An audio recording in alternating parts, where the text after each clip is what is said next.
এটা তো বলার অপেক্ষা রাখে না।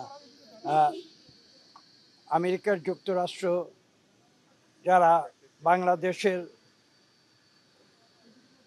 একজন অত্যন্ত শুভাকাঙ্ক্ষী রাষ্ট্র হিসেবে আমাদের বিভিন্নভাবে অতীতে সহযোগিতা করেছে। আজকে নতুন সরকার এসেছে, কাজেই তারা স্বাভাবিকভাবেই এদেশে আসবে। বাংলাদেশে কি হচ্ছে, আমাদের নীতিমালাগুলো কি, আমাদের ভবিষ্যৎ যে কর্মপন্থা সেগুলো কি, এবং বিশ্বের বিভিন্ন দেশের সঙ্গে আমাদের যে পারস্পরিক সম্পর্ক, বিশেষ করে আমেরিকার যুক্তরাষ্ট্রের সঙ্গে আমাদের যে সম্পর্ক, সেসব বিষয় নিয়ে তারা সার্বিক আলোচনায় অংশগ্রহণ করার জন্যই এদেশে এসেছে। এই বিষয়টি নিয়ে তারা সরকারের সঙ্গে আলোচনা করেছে।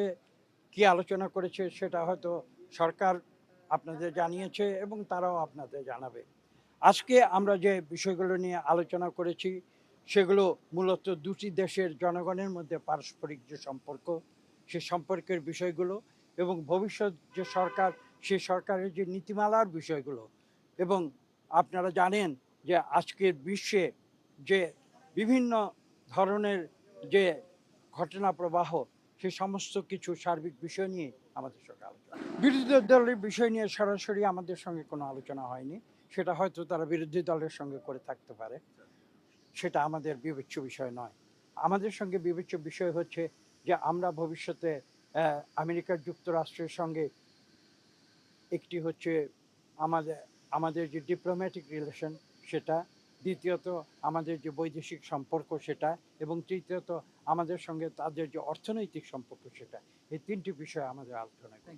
দেখুন, বিএনপি সরকারের পাশে আমেরিকা থাকবে কি থাকবে না, এটা তো আলোচনার বিষয় নয়। আলোচনার বিষয় হচ্ছে যে আমরা বর্তমান সরকার, আমরা গণতান্ত্রিক পদ্ধতিতে বিশ্বাস করি এবং আমরা একটি স্বৈরাচারী শাসন ব্যবস্থার অবসান ঘটিয়ে জনগণের সমর্থনে আমরা একটি সরকার গঠন করেছি। এবং আজকে মূল বিষয় হচ্ছে এটি যে আমরা মানুষের যে কথা বলার স্বাধীনতা, মানুষের যে মত প্রকাশের স্বাধীনতা, মানুষের যে অর্থনৈতিক স্বাধীনতা, সে বিষয়গুলো নিয়ে আমেরিকার যুক্তরাষ্ট্রের যে নীতি, সেই নীতির পারস্পরিক সম্পর্কগুলো আমরা আলোচনায় এনেছি।